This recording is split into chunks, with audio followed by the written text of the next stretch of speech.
নমস্কাৰ। আমি কালিৰ পৰা আলোচনা কৰিছোঁ India's vision of education and pedagogy.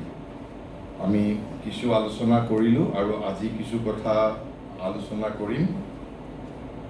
তাৰ আগতে ইয়াত যিটো উজ্জ্বলে কৈছে যে কনচেনট্ৰেশ্যন, মেডিটেশ্যন ইত্যাদি বিষয়ক যদি অকল কনচেনট্ৰেশ্যন, মেডিটেশ্যন এইবোৰৰ বিষয়ে যদি কেতিয়াবা আপোনালোকৰ বিশ্ববিদ্যালয়ে যদি এনেকুৱা ৱৰ্কশ্বপ বা আপোনাৰ FDP কৰে, তেতিয়া আমি পুংখানুপুংখ বহু কথা ক'ব পৰা যাব আৰু লগত তেতিয়া প্ৰেক্টিকেল লগত গাইডেন্স দিয়াৰ বাবেও মোৰটো থিয়ৰিটিকেল বেছটোহে আছে, লগত প্ৰেক্টিকেলি বস্তুটো শ্ব' কৰাৰ কাৰণে, দেখুৱাই দিয়াৰ কাৰণে মেডিটেশ্যন তেনেকুৱাও আমি দৰকাৰ হ'লে ব্যৱস্থা কৰিব পাৰিম। কিন্তু আপোনালোকে সেই দাবীটো বা আপোনালোকৰ সেই আগ্ৰহটো যদি আপোনালোকে বিশ্ববিদ্যালয় কৰ্তৃপক্ষক জনায়, ভৱিষ্যতে আমি নিশ্চয় তেনেধৰণৰ ক্ষেত্ৰত সহায় কৰিব পাৰিম। মই প্ৰথমতে আজি আৰম্ভ কৰিছোঁ। আপোনালোকৰ এই পডিয়ামখনৰ সন্মুখত এটা সংস্কৃত শ্লোক এটা লেখা আছে, নিয়তং কৰ্ম কুৰু। ক'ৰ শ্লোক এইটো? কেতিয়াবা আপোনালোকক সুধি দিব পাৰে, বিইং টিচাৰ এই যে আছে এইটো, কেতিয়াবা ধৰক কোনোবাই সুধি দিব পাৰে যে এই পডিয়ামখনৰ সন্মুখতে আছে। মই একচুৱেলি প্ৰথম দিনাই ক'ম বুলি ভাবিছিলোঁ, পাহৰি গ'লোঁ।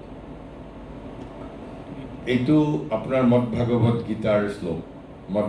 গীতাৰ শ্লোক, অধ্যায় নম্বৰ 3, শ্লোক সংখ্যা 8, ভাৰ্চ নম্বৰ 8, চেপ্টাৰ নম্বৰ 3। নিয়তং কৰ্ম কুৰু। নিয়তং কৰ্ম কুৰু মানে কি কৈছে? কৃষ্ণই অৰ্জুনক কৈছে তুমি নিয়তং কৰ্ম কৰা। নিয়তং মানে কণ্ট্ৰলড একশ্যন, সংযত কৰ্ম। কণ্ট্ৰলড একশ্যন, নিয়তং মানে কণ্ট্ৰলড একশ্যন। But কণ্ট্ৰলড by whom? বা regulated action or controlled action, but regulated by হুম?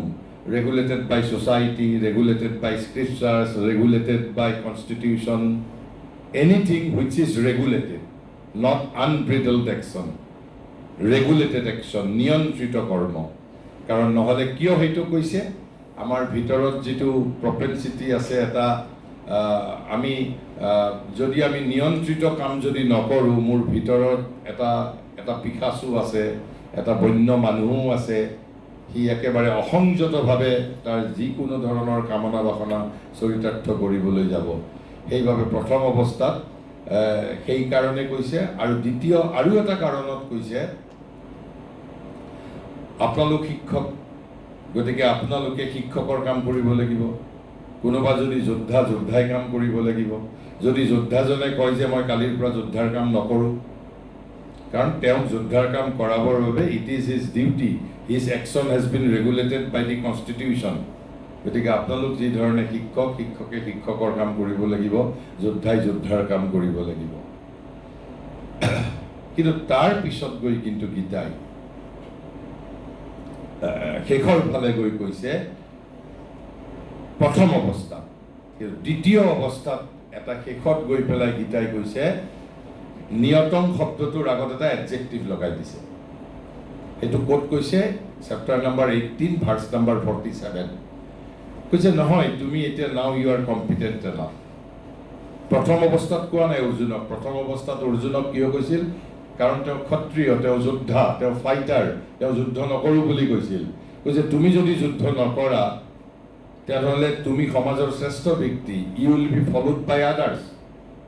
সেইটো ক'ত কৈছে? 3 নম্বৰ অধ্যায়ৰ চেপ্টাৰ নম্বৰ 3, ভাৰ্চ নম্বৰ 21। এইটো খুব ইম্পৰ্টেণ্ট শ্লোক। কিয় আমাৰ দৰে মানুহৰ জীৱনৰ ফালে চাই আমাতকৈ যিসকলে নিজক সমাজৰ নিম্ন স্তৰত থকা বুলি ভাবে, নিম্ন স্তৰত আছেনে নাই সেইটো মই নাজানো, কিন্তু নিম্ন স্তৰত থকা বুলি ভাবে, অৰ্থাৎ শিক্ষিতসকলক কোনে আপোনাৰ অনুকৰণ কৰে? অশিক্ষিতসকলে। সেইবাবে অৰ্জুনক কৈছে তুমি যদি যুদ্ধ নকৰোঁ বুলি কোৱা, তুমি যদি কৰ্ম নকৰোঁ বুলি কোৱা, তেনেহ'লে তোমাক আনে ফলো কৰিব, আনেও নকৰিব কৰ্ম।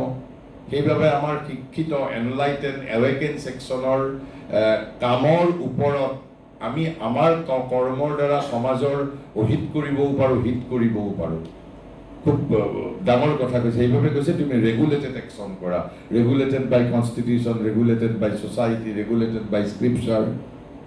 কিন্তু তাৰ পিছত গৈ যেতিয়া অৰ্জুনৰ কনচিয়াছনেছ এৱেকেণ্ড হৈছে, এক্সপাণ্ডেড হৈছে, শেষত গৈ পেলাই কিন্তু কৃষ্ণই কৈছে ন',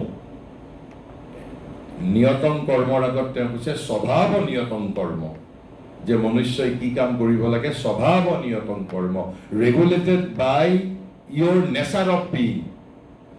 মোৰ যিটো নেচাৰ, ধৰি লওক এজন ল'ৰাৰ সংগীতৰ প্ৰতি ধাউতি আছে,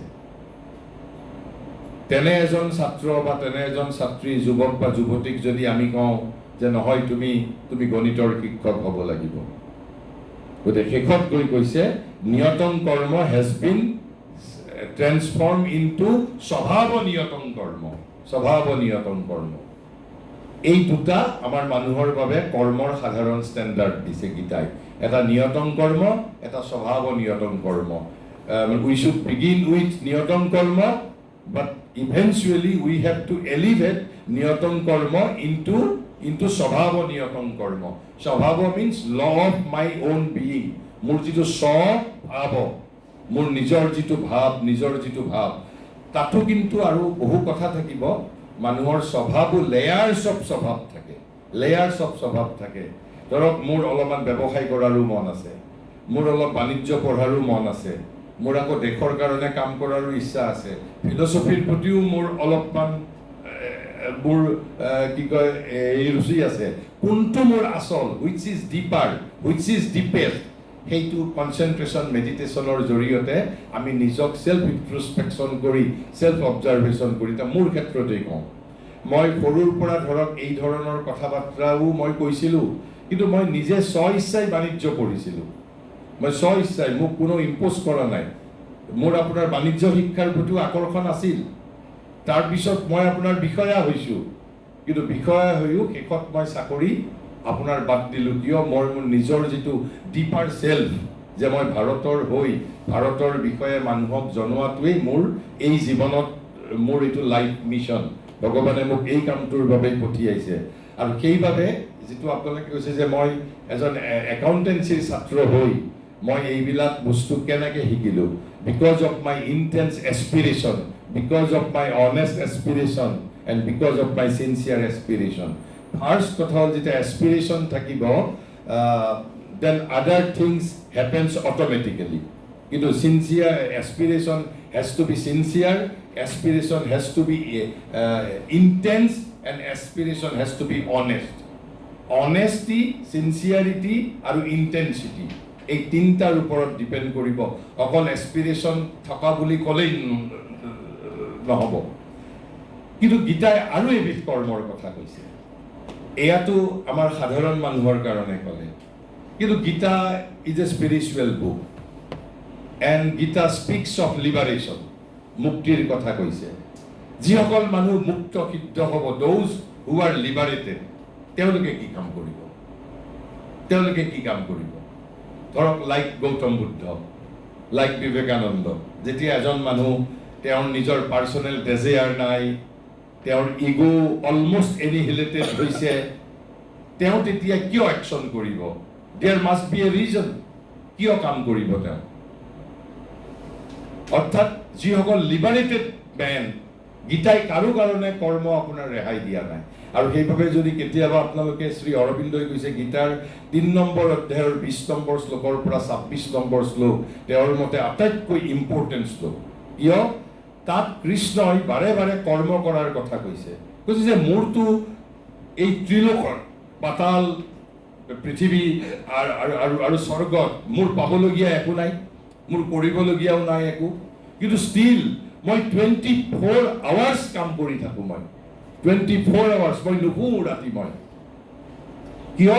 কাৰণ মই যদি কৰ্ম নকৰোঁ সমগ্ৰ সৃষ্টি ধ্বংস হৈ যাব, আৰু I will be followed by others. তাৰ ৩ নম্বৰৰ ২১টোত সেই কথাটোৱেই কৈছে। তেওঁ মাত্ৰ ইয়াতে এবাৰ মাত্ৰ ৩ নম্বৰ অধ্যায়ৰ ২০ নম্বৰ শ্লোকটোত জনক ৰজাৰ কথা উল্লেখ কৰিছে। জনকক ৰাজৰ্ষি বুলি কৈছিল, জনকক ৰাজৰ্ষি বুলি কৈছিল, যে তেওঁ ৰজা হৈও ঋষিৰ দৰে কাম কৰিছিল।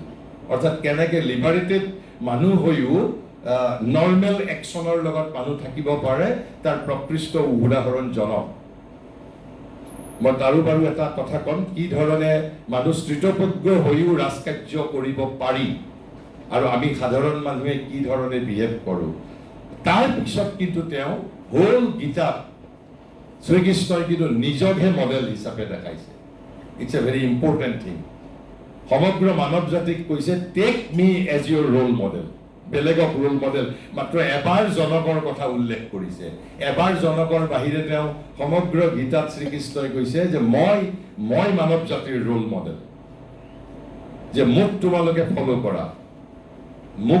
ফলো কৰা কৈছে যে মই কৰ্ম কৰি থাকোঁ গতিকে যদি স্বয়ং সৃষ্টিকৰ্তা বা স্বয়ং যিটো পৰম সত্যই যদি 24 ঘণ্টা কৰ্ম কৰি থাকে অৰ্ডিনাৰী মানুহেও যদি কৰ্ম কৰি থাকে তেনেহ'লে লিবাৰেটেড মানুহৰ বাবেও কৰ্ম ৰেহাই দিয়া নাই তেওঁ এটা কাম কৰিব লাগিব বা সেই কৰ্ম আপুনি মই কৰা কৰ্ম নহয় কি কৰ্ম যদি একেবাৰে সহজভাৱে যদি মই বুজাই গৈছোঁ মই কিয় বাৰে বাৰে আপোনাক জ্যোতিপ্ৰসাদৰ শিল্পীৰ পৃথিৱীৰ প্ৰতি মই দৃষ্টি আকৰ্ষণ কৰিছোঁ শিল্পীৰ পৃথিৱীত প্ৰথমৰ ভাৱে মই যিটো প্ৰথম দিনা কৈছে পৃথিৱীৰ এটা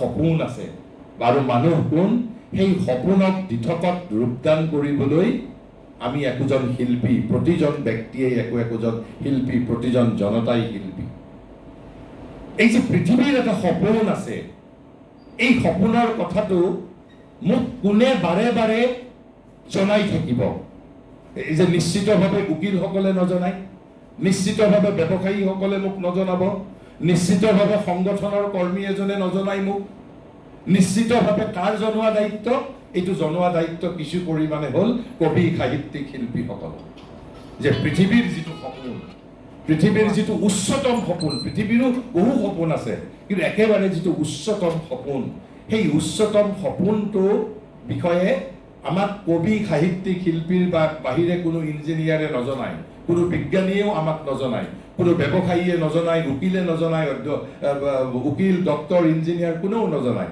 তেওঁলোকে হয় নিয়তং কৰ্ম কৰিব নহয় স্বভাৱ নিয়তং কৰ্ম কৰিব তেওঁলোকে জনোৱাৰ দায়িত্ব কিয় আমি কবি সাহিত্যিক শিল্পীসকলক আমি এটা বিশেষ মৰ্যাদা দিওঁ এই পৃথিৱীৰ সপোনৰ বিষয়ে জনাই ৰখা দায়িত্বটো কবি সাহিত্যিক শিল্পীসকলৰ প্ৰথম অৱস্থা কিন্তু তাৰ ওপৰতো যিসকল মানুহ মুক্ত হৈছে সিদ্ধ হৈছে লিবাৰেটেড হৈছে তেওঁলোকে এই পৃথিৱীৰ মানুহ যাতে স্খলিত হৈ নাযায় যে এই যে পৃথিৱীৰ এটা সুউচ্চ সপোন আছে এটা পৰম চৰম সপোন আছে সেই সপোনটোৰ পৰা যাতে মানৱ জাতি স্খলিত নহয় মানৱ জাতিক যাতে একত্ৰিত কৰি ৰাখিব পাৰে অৰ্থাৎ যিটো পৃথিৱীৰ হাইয়েষ্ট গোল পৃথিৱীৰ সপোন মানে পৃথিৱীৰ যিটো হাইয়েষ্ট গোল আপোনাৰ যেনেকৈ গোল আছে মোৰ যেনেকৈ ইণ্ডিভিজুৱেল লাইফত গোল আছে তেনেকৈ পৃথিৱীৰো এটা গোল আছে এই পৃথিৱীৰ যিটো গোল পৃথিৱীৰ যিটো সপোন সেই সপোনৰ পৰা যাতে মানৱ জাতি আমি যাতে স্খলিত নহওঁ সেই কথাটো আমাক জনাই থাকিব লাগিব কোনে এই যে গৌতম বুদ্ধৰ দৰে ব্যক্তিয়ে সেই কথাটো জনাই থাকিব লাগিব আমাক শংকৰদেৱৰ দৰে কি কয় আপোনাৰ মহাপুৰুষে আমাক বিবেকানন্দৰ দৰে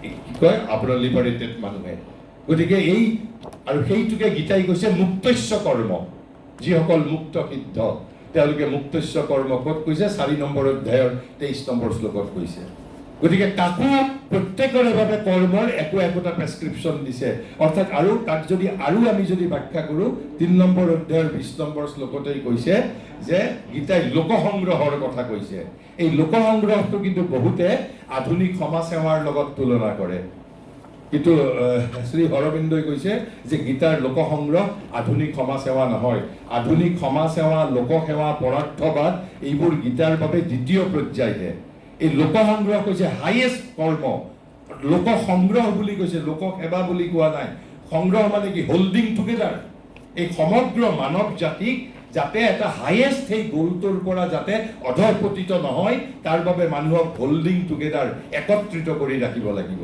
আৰু সেইবাবেই যিসকল দাৰ্শনিক যিসকল মুক্ত সিদ্ধ মানুহে কোৱা কথাৰ লগত এজন ব্যৱহাৰিক জীৱনৰ মানুহে কোৱা কথাৰ আমি মিল নাপাওঁ কাৰণ ব্যৱহাৰিক মানুহজনে আপোনাক খুব বেছি নিয়তন কৰ্মৰ কথা ক'ব নহ'লে স্বভাৱ নিয়তন কৰ্মৰ কথা ক'ব কিন্তু যিটো মুক্তস্য কৰ্ম পৃথিৱীৰ সপোনৰ কথা কোনে ক'ব জ্যোতিপ্ৰসাদৰ দৰে আপোনাৰ শিল্পীয়ে ক'ব অকল। এতিয়া সেই যিটো একদম দূৰবগা যিটো লক্ষ্য, সেই লক্ষ্যৰ পৰা যাতে মানৱ জাতি কালেক্টিভলি অধঃপতিত নহয়, স্খলিত নহয়, বাৰে বাৰে তাক জীৱন্ত কৰি ৰাখিব যেতিয়ালৈকে টিল উই এচিভ। গতিকে এই তিনিটা কৰ্ম আপোনাৰ গীতাই কৈছে, নিয়তং কৰ্ম, স্বভাৱ নিয়তং কৰ্ম, আৰু কৈছে মুক্তস্য কৰ্ম। কাৰো বাবে কৰ্মৰ পৰা কাকো ৰেহাই নাই দিয়া।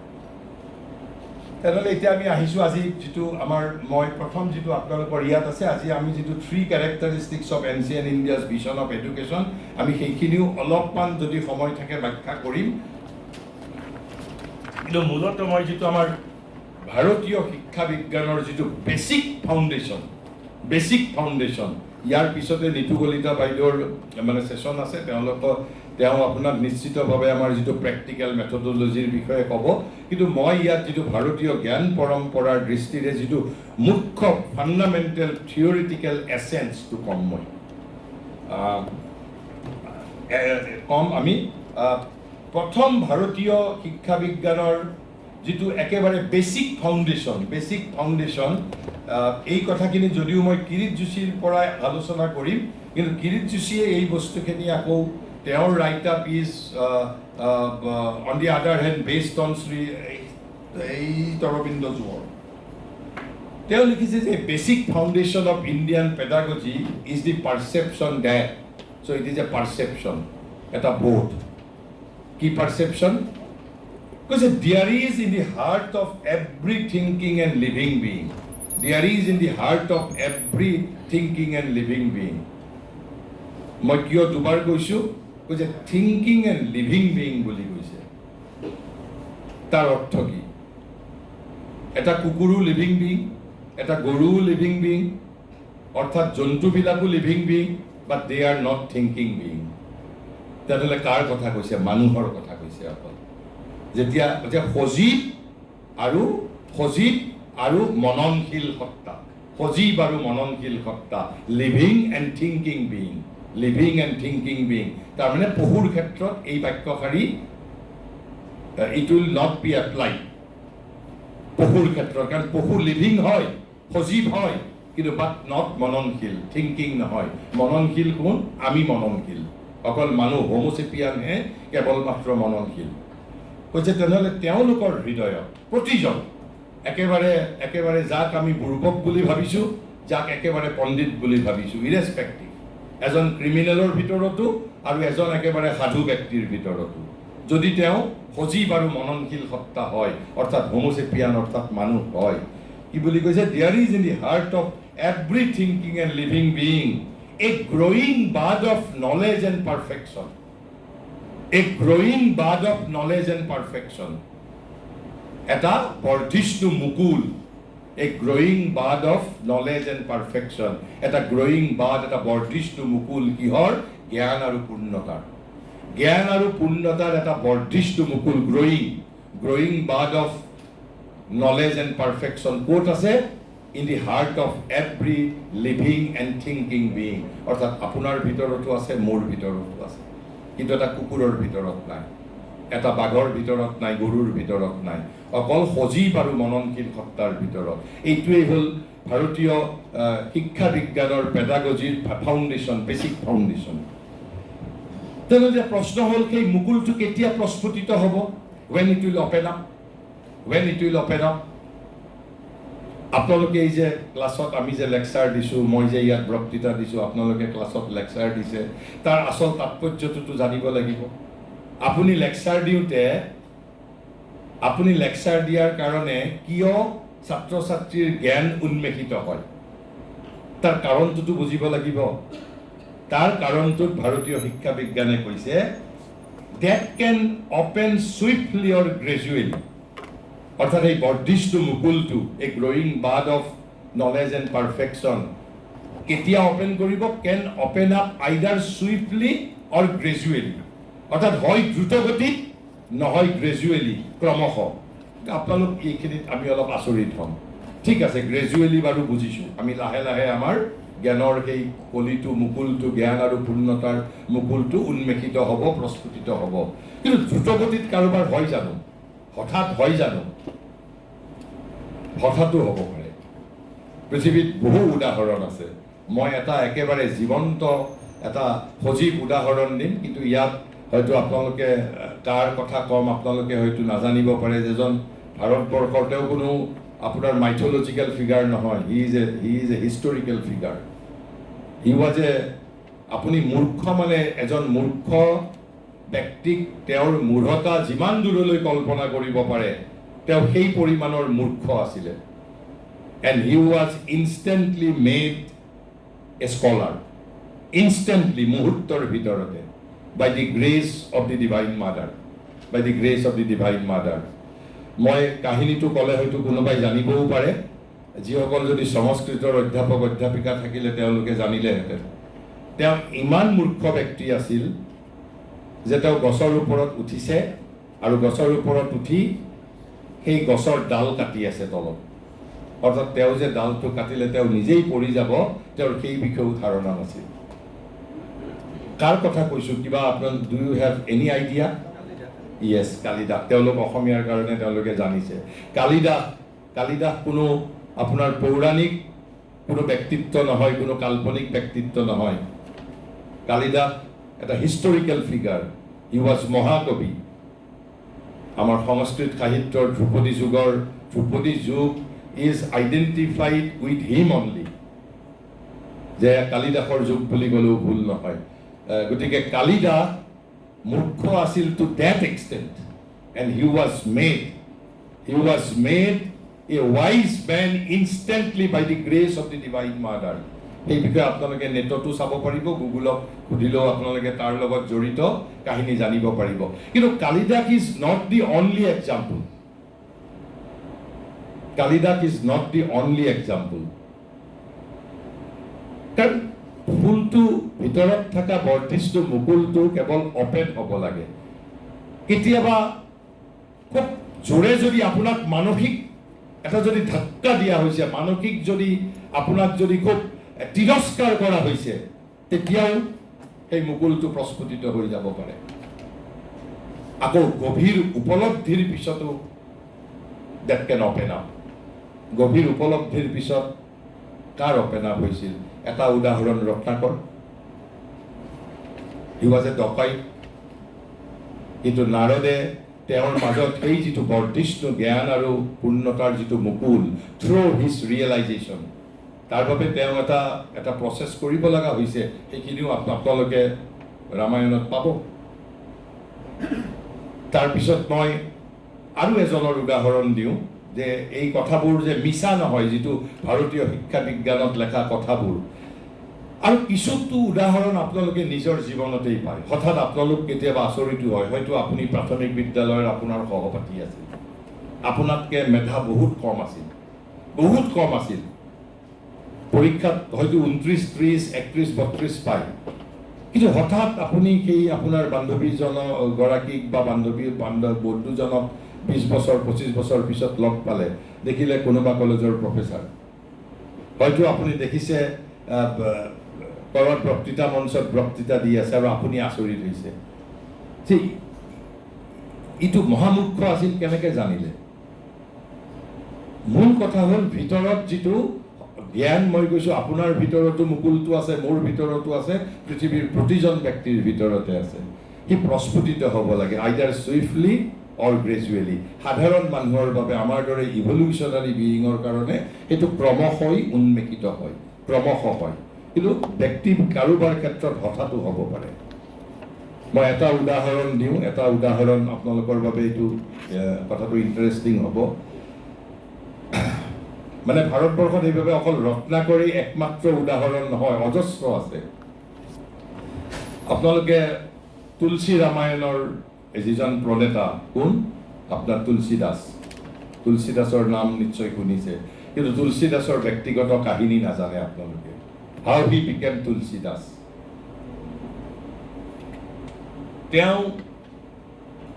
হি was a ordinary priest, practising priest এজন আছিল।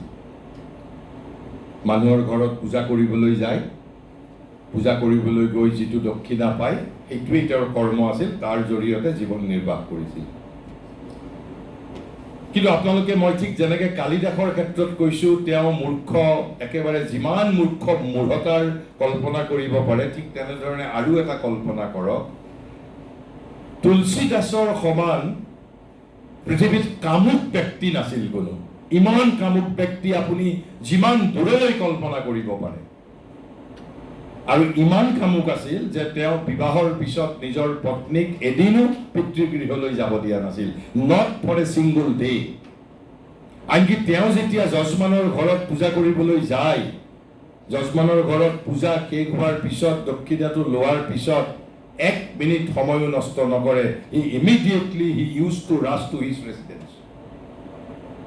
আপুনি কল্পনা কৰি লওক, কেৱল to that extent he was a কামুক ব্যক্তি। এই যে জ্যোতিপ্ৰসাদে কৈছে ৰূপান্তৰেহে জগত ধুনীয়া কৰে, ৰূপান্তৰ ইজ এ পচিবিলিটি।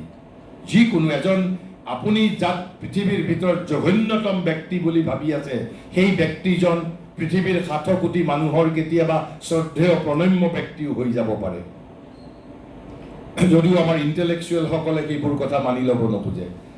এদিন কি হ'ল, তেওঁ যজমানৰ ঘৰত পূজা কৰিবলৈ গৈছে। তেতিয়াৰ দিনততো মোবাইল নাই। কিবাকৈ পত্নীয়ে খবৰ পালে যে তেওঁৰ পিতৃ সিদিনা নিধন হৈছে, পিতৃবিয়োগ হৈছে।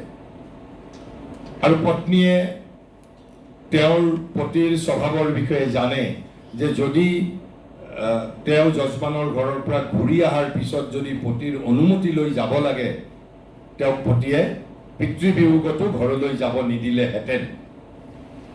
আৰু সেইবাবে পত্নীয়ে কি কৰিছে, সিদিনা তেওঁ যজমানৰ ঘৰৰ পৰা অহাৰ আগতেই তেওঁ পিতৃগৃহলৈ গমন কৰিছে, যিহেতু পিতৃবিয়োগৰ খবৰ পাইছে।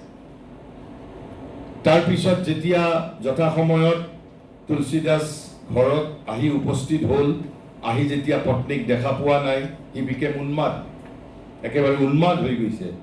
যেতিয়া গাঁৱৰ মানুহৰ পৰা খবৰ পালে যে শহুৰেকৰ ঘৰলৈ গৈছে, শহুৰেক নিধন হৈছে, তেওঁ স্থিৰে থাকিব পৰা নাই। তেওঁ সেই পৰিমাণৰ কামুক উন্মাদ হৈ গৈছে। আৰু সিদিনা গোটেই সেই গাঁওখনত ধুমুহা, আৰু শহুৰেকৰ ঘৰত যাব লাগিলে নদী পাৰ হৈ যাব লাগে। ক'তো কোনো মানে নদীৰ ঘাটলৈ যোৱাৰ বাবে কোনো তেওঁক লৈ যোৱাৰ বাবে বা সহায় কৰাৰ কাৰণে ৰাস্তাত কোনো মানুহ এটা নাই, ইমান ধুমুহা। সেই ধুমুহাৰ মাজত তেওঁ ওলাই গৈছে। ওলাই গৈ নদীৰ ঘাট পাওঁতে সন্ধিয়া হৈছে। নদীৰ ঘাটতো কোনো নাৱৰীয়া নাই। হঠাৎ দেখিলে এখন ভেল এখন মানে উঠি পেলাই অহা দেখিলে। সেই ভেলখনতেই উঠি তেওঁ ৰাতি মানে 2-3 প্ৰহৰত গৈ 2-3 বজাত গৈ, আৰু পিছত গম পাইছে সেই ভেলখনত আচলতে ওপৰত এটা আপোনাৰ মৰাশ আহিছে উঠি। সিমানখিনি চিন্তা কৰাৰ বাবে জ্ঞান নাই, ইমান উন্মাদ হৈ গৈছে। কাৰণ জীৱনত প্ৰথমবাৰৰ বাবে ঘৰত আহি তেওঁৰ ঘৈণীয়েকক তেওঁ লগ পোৱা নাই। আৰু ৰাতি ঠিক 2-3 বজাত গৈ শহুৰেকৰ ঘৰত টোকৰ মাৰিছে। আৰু টোকৰ মৰাৰ লগে লগে ঘৈণীয়েকেই দুৱাৰ খুলিছে। তেতিয়ালৈকে ৰুমত সোমাব দিয়া নাই। যেতিয়া গিৰিয়েকক দেখা পাইছে, আপোনাৰ পতিক দেখা পাইছে, তেতিয়া তুলসীদাসৰ ঘৈণীয়েকে কৈছে, তিৰস্কাৰ কৰিছে, কৈছে মোৰ যিটো শৰীৰ পচি যাব এদিন, মোৰ যিটো শৰীৰ পচি যাব, এই শৰীৰটোৰ প্ৰতি তোমাৰ যিমান আকৰ্ষণ, এই আকৰ্ষণ তোমাৰ যদি ৰামৰ প্ৰতি যদি হ'লহেঁতেন। সেইবাবে যে মই কৈছোঁ মানুহৰ ইণ্টেনচিটিটো, মূল কথাটো হ'ল ইণ্টেনচিটিটো। ভগৱানে ছফ্টৱেৰটো কেতিয়াবা চেঞ্জ কৰি দিব। মূল কথাটো হ'ল ইণ্টেনচিটিটো। আজি মোৰ বীৰত্ব, মোৰ শক্তি, মোৰ উন্মেষিত হৈছে, সেই শক্তিটোক মই এটা নেগেটিভ কামত মই এপ্লাই কৰিছোঁ। তাৰ বাবে মোক ভগৱানে পানিছমেণ্ট নিদিয়ে, আমাৰ সমাজে পানিছমেণ্ট দিব, মনুষ্য সমাজে পানিছমেণ্ট দিব। কিন্তু ৱাইজ মেনৰ লক্ষ্য হ'ল কি, তেওঁৰ দিশটো পৰিৱৰ্তন কৰা, তেওঁৰ শক্তিটো বিনাশ কৰাটো লক্ষ্য নহয়। সেইবাবে কংস ৰাৱণক মাৰাৰ আগত কৃষ্ণ বা ৰামে বাৰে বাৰে সুযোগ দিয়ে। কিয় সুযোগ দিয়ে? কাৰণ আনকি মহাভাৰতৰ যুদ্ধটো লক্ষ্য কৰিব, কৰ্ণক শেষ মুহূৰ্তটো কৃষ্ণই, আমি সাধাৰণভাৱে কি ক'ম যে টোপ দিছে, তেওঁক এটা লোভ দিছে যে তুমি আহা, তুমি পাণ্ডৱৰ পক্ষলৈ আহা, আৰু পাণ্ডৱৰ পক্ষলৈ আহিলে তুমি পাণ্ডৱৰ আহিলে তোমাক আনকি যুধিষ্ঠিৰেও কি কয় ৰাজসিংহাসন তোমাক দান দি দিব। আচল উদ্দেশ্য এইটো নহয়। এটা প্ৰবাদ আছে, কয় যে বালিবীৰ বলিবীৰ অৰ্ধবীৰ হনুমান নহ'ব নুপুজিব বীৰ কৰ্ণৰ সমান। কিন্তু সেই কৰ্ণৰ দৰে এজন বীৰক ভগৱানৰ উদ্দেশ্য হ'ল তেওঁক অৰ্জুনলৈ ৰূপান্তৰিত কৰা। ভগৱানৰ উদ্দেশ্য সেই শক্তিটোক বিনাশ কৰা নহয়, সেই শক্তিটো তেওঁৰেই শক্তি, ভগৱানৰেই শক্তি। গতিকে ভগৱানে বহু ক্ষেত্ৰত কেতিয়াবা নিগেটিভলি আপোনাৰ ইণ্টেনচিটিটো, এই যে প্ৰেমৰ যিটো ইণ্টেনচিটি, তেওঁ যে কামান্ধ, তাৰ ইণ্টেনচিটিটো, সেই ইণ্টেনচিটিটো কেৱল চেঞ্জ কৰিবলৈ যত্ন কৰা হৈছে। যেতিয়া পত্নীয়ে ক'লে যে মোৰ এই পচি যাব যিটো শৰীৰ এদিন, সেই শৰীৰটোৰ প্ৰতি তোমাৰ যিমান মোহ, এই মোহ যদি তোমাৰ ৰামৰ প্ৰতি হ'লহেঁতেন, and he was not allowed two enter. আৰু সেই যেতিয়া ঘূৰি আহিবলৈ নিদিলে, সেই বাহিৰে বাহিৰে তুলসীদাস জংঘললৈ গৈছে। আৰু এজন সাধাৰণ পুৰোহিতৰ পৰা হি বিকেম তুলসীদাস। গতিকে এই যে ইয়াত যিটো ভাৰতীয় শিক্ষা বিজ্ঞানৰ যিটো মূল তত্ত্ব, এইটো কোনো ভুল কথা যে কোৱা নাই, তাৰ প্ৰমাণ হিচাপে মই কৈছোঁ যে there is a growing bird of knowledge and perfection in our heart. In our heart মানে in the heart of every living and thinking being. সজীৱ আৰু মননশীল সত্তাৰ হৃদয়ত দ্ৰুতগতিটো সি উন্মেষিত হ'ব পাৰে আৰু ক্ৰমশঃ উন্মেষিত হ'ব পাৰে। এতিয়া প্ৰশ্ন আহিল, কেতিয়া, কেনেকে? ইয়াত যে তুলসীদাসৰ ঘৈণীয়েকে তুলসীদাসক কি কৈছে? আপোনালোকে শ্ৰেণীত যিটো লেকচাৰ দিয়ে, একেই তুলসীদাসৰ ঘৈণীয়েকে লেকচাৰহে দিছে। বা ময়ো ইয়াতে আপোনাক বক্তৃতা দিছোঁ, বা যেতিয়া নাৰদে ৰত্নাকৰক কথাখিনি কৈছিল, কথাটো আপুনি আজিৰ যুগত এটা লেকচাৰ দিছিলে। তাৰ ৰহস্যটো কি? মূল ফাণ্ডামেণ্টেল চায়েন্সটো কি?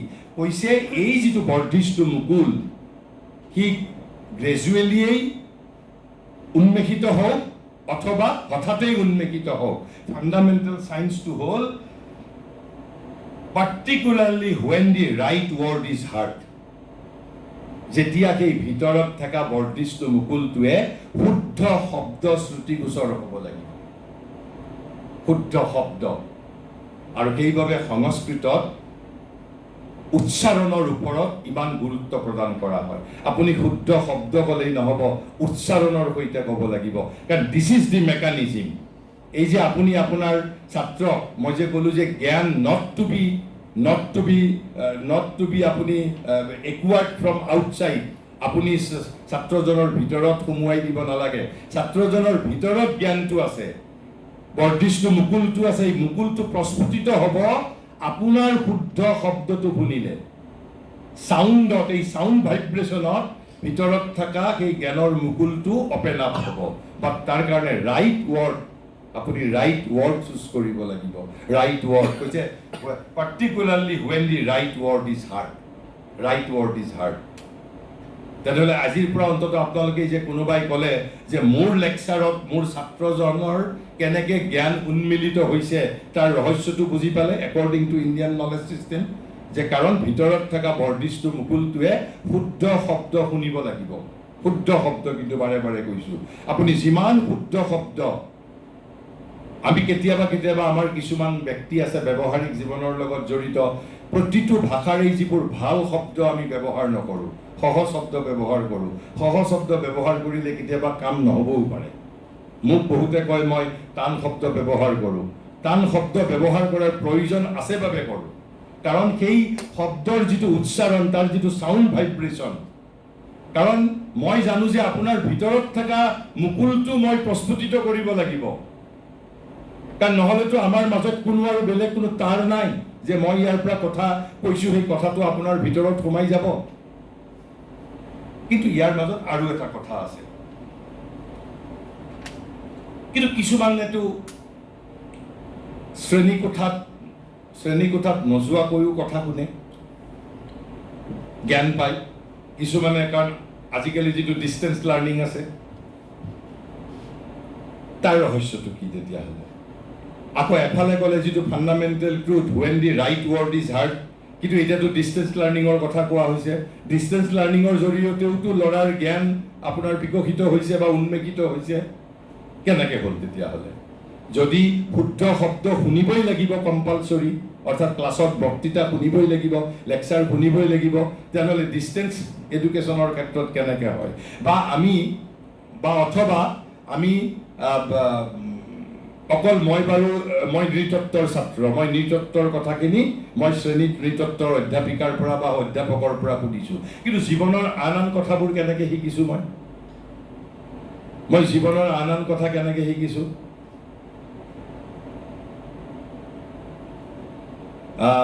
একলব্য was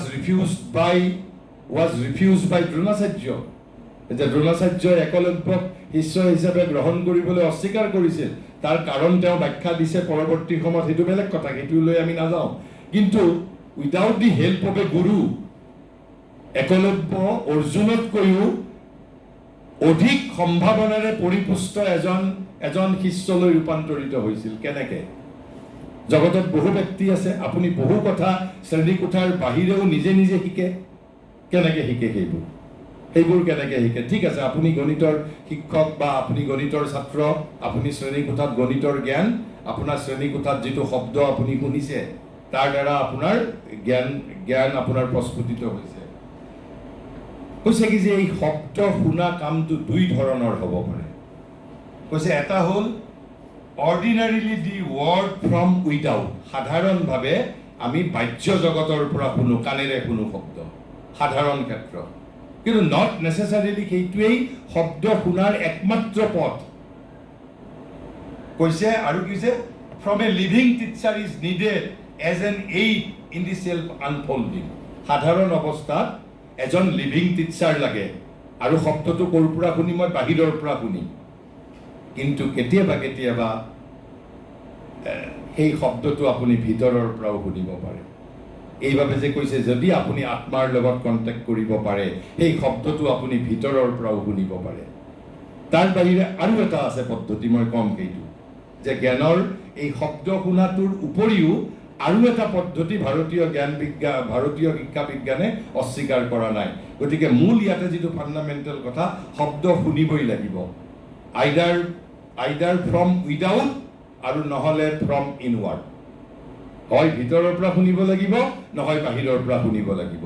মুঠৰ ওপৰত শব্দ সেই জ্ঞানৰ মুকুলটোৱে শুনিবই লাগিব। আৰু কেনেকুৱা শব্দ? Right word.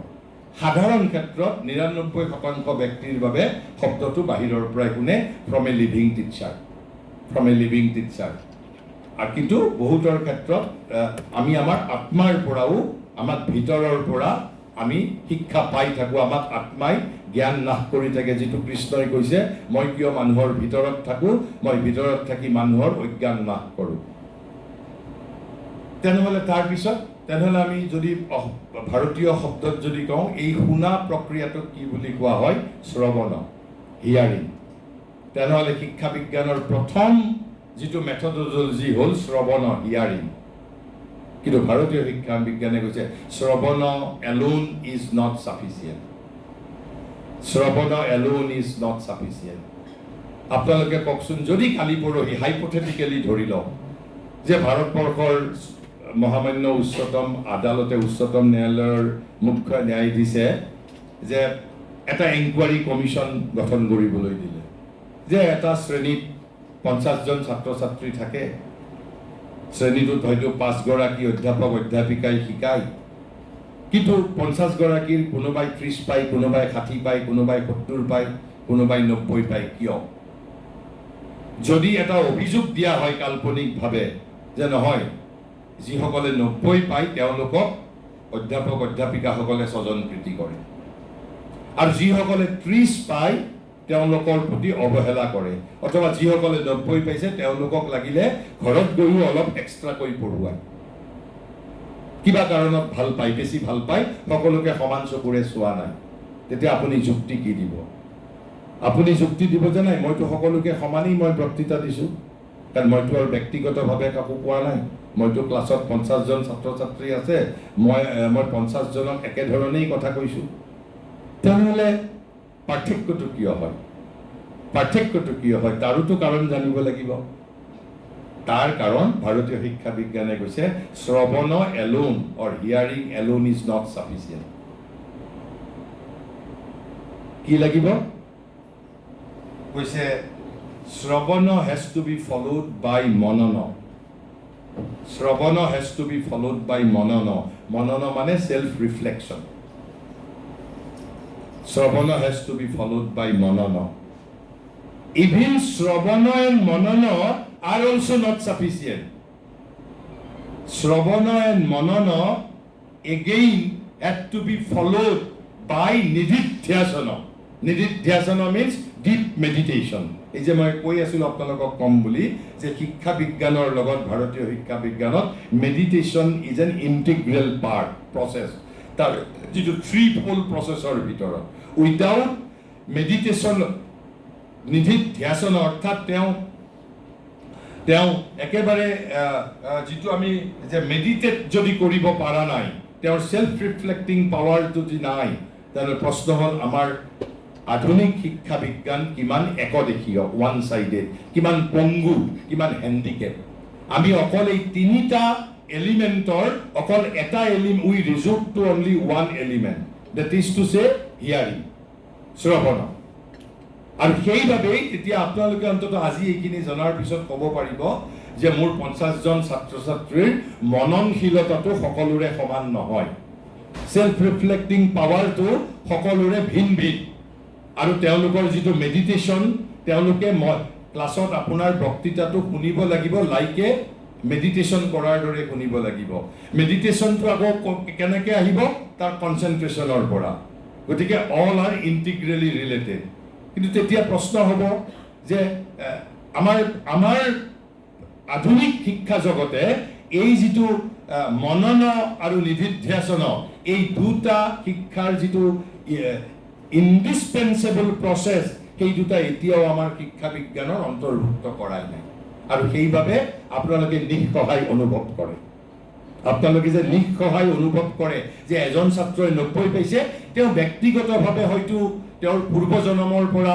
তেওঁৰ সেলফ ৰিফ্লেক্টিং পাৱাৰটো বেছি কাৰণ আমিতো ক'ব নোৱাৰো যে নহয় যে এই সেলফ ৰিফ্লেকশনৰ পাৱাৰটো কোনে বিকশিত কৰিব লাগিব তেওঁৰ মাক দেউতাকে আমিতো ক'ব নোৱাৰো সেইটো কিন্তু অতীত ভাৰতবৰ্ষৰ শিক্ষা ব্যৱস্থাত গুৰুৰ গৃহত এই গোটেইবোৰ বস্তুকেই took care কিন্তু আধুনিক শিক্ষা বিজ্ঞানত অকল কেৱল মাত্ৰ শ্ৰৱণ যিটো part one of the three গতিকে আমি এতিয়া বাকী দুটা কেতিয়া ভাৰতবৰ্ষই আমাৰ শিক্ষা বিজ্ঞানৰ অন্তৰ্ভুক্ত কৰিব যদি নকৰিলেও আমি অন্তত ৰাইজক এৱেকেন কৰি গৈ থাকিব লাগিব আমি আনুষ্ঠানিক শিক্ষা ব্যৱস্থাৰ কাঠামোৰ বাহিৰত হলেও আমি সেইবোৰ অনুশীলন কৰিব লাগিব মই যে বাৰে বাৰে কৈছো India's physiopsychology of yoga is the only answer for every diseases যিকোনো ত্ৰুটিৰ বাবে এইটোৱে একমাত্ৰ পথ ভাৰতৰ যিটো যৌগিক বিজ্ঞান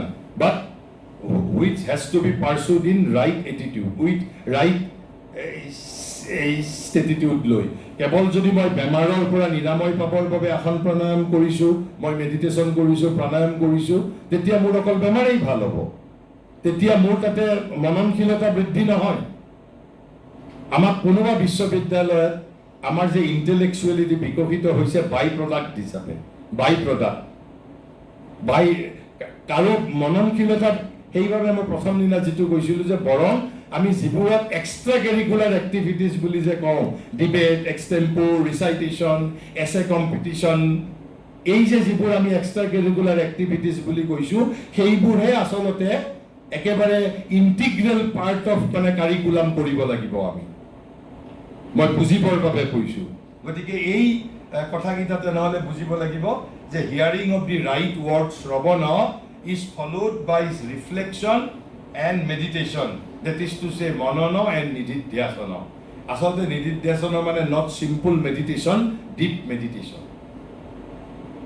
ar sei bhabe ei je gitai krishna arjuna 18 নম্বর অধ্যায় 63 নম্বর শ্লোকত স্বাধীনতা দিছে স্বাধীনতা দি কৈছে কি যে ধ্যান পূৰ্বক আৰু বিবেচনা পূৰ্বক তুমি মই কোৱা কথা বিবেচনা কৰা তাৰ প্ৰতি মনোযোগ দিয়া ধ্যান দিয়া তাৰ পিছত তুমি যদি ভাবা যে গ্ৰহণ কৰিব লাগে বুলি ভাবা তুমি গ্ৰহণ কৰিব বুলি যদি নাভাবা গ্ৰহণ নকৰিবা গতিকে এইটো হ'ল ভাৰতীয় শিক্ষা বিজ্ঞানৰ একেবাৰে ফান্ডামেন্টাল কথা শ্ৰৱণ মনন নিধিধ্যাসন, হিয়াৰিং ৰিফ্লেকশ্যন এণ্ড মেডিটেশ্যন। আৰু হিয়াৰিং দুটা ৱেত হ'ব পাৰে, বাহিৰৰ পৰাও মই শুনিব পাৰোঁ, বাহিৰৰ শব্দ ফ্ৰম এ লিভিং টিচাৰ, আৰু from my own soul from within শুনিব পাৰোঁ। দুটা ৱেত শুনিলেই হ'ব।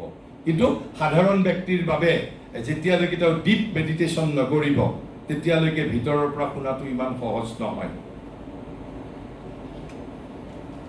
তাৰপিছত তেতিয়াহ'লে নেক্সট যিটো ইম্পৰ্টেণ্ট কথা ভাৰতীয় শিক্ষা বিজ্ঞানৰ, যে তেনেহ'লে ভাৰতীয় শিক্ষা বিজ্ঞানে আপোনালোকৰ আমাৰ আধুনিক শিক্ষা বিজ্ঞানত যিবোৰ অংগ আছে এই শ্ৰৱণ মনন নিধিধ্যাসনৰ উপৰি সেইবোৰৰ কথা পোষকতা কৰা নাই নেকি? কৰিছে। আধুনিক শিক্ষা বিজ্ঞানত আৰু কি আছে? এটা আপোনালোকে যে ৰিচাৰ্চ ৱৰ্ক কৰে, ৰিচাৰ্চ ৱৰ্ক মানে আচলতে কি? Free enquiry. কিবা এটা বস্তুৰ আপুনি মুক্তভাৱে অধ্যয়ন কৰিছে। কিন্তু যদিও আৰু আধুনিক জগতত research work is not a free enquiry. Why? It is restricted by a dogmatic methodology. হয়নে নহয়? আপোনালোকে মোক কওক। আপোনালোকৰ PhD work is no' longer a free enquiry. বৰং আপুনি যেতিয়া PhD ডিগ্ৰী পোৱাৰ পিছত যিটো আপুনি ৰিচাৰ্চ কৰিব সেইটোহে ফ্ৰী এনকুৱাৰী হয়। হয়নে নহয়? মোক আপোনালোকে কওক।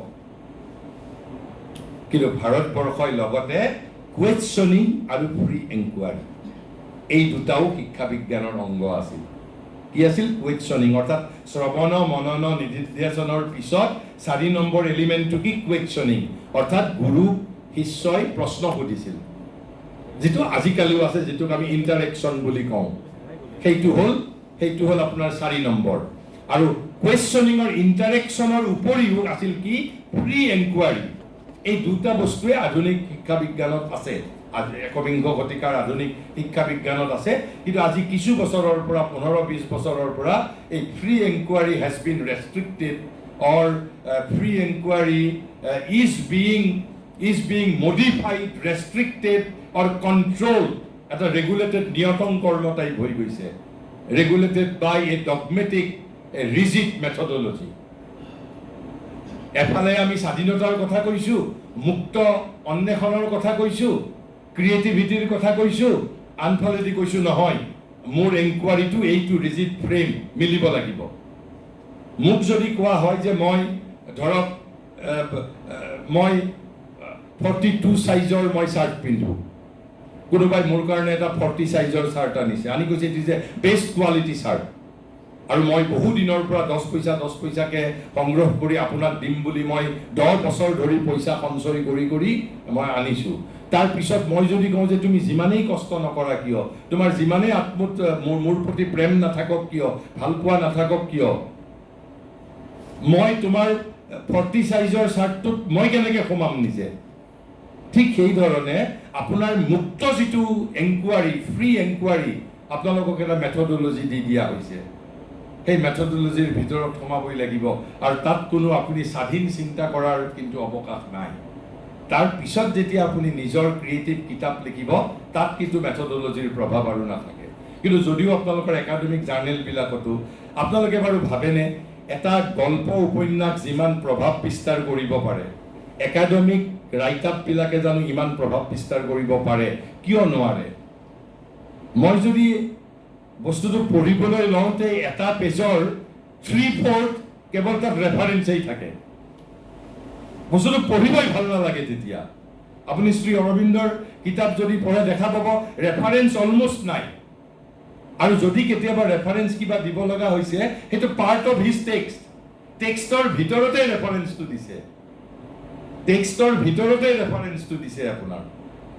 নহ'লে আপুনি এটা বস্তু পঢ়িব, তলত তাতে 1 এটা লেখা থাকিল, তলত আপোনাৰ ফুটনোটছ থাকিল, আৰু নানান ধৰণৰ ৰেষ্ট্ৰিকশ্যনৰ মাজত বৰ্তমান এনকুৱাৰী চলিছে। কিন্তু যিয়েই নহওক সেই বস্তুটো অতীত ভাৰতবৰ্ষৰ শিক্ষা বিজ্ঞানতো এটা হ'ল কুৱেশ্যনিং আৰু ফ্ৰী এনকুৱাৰী।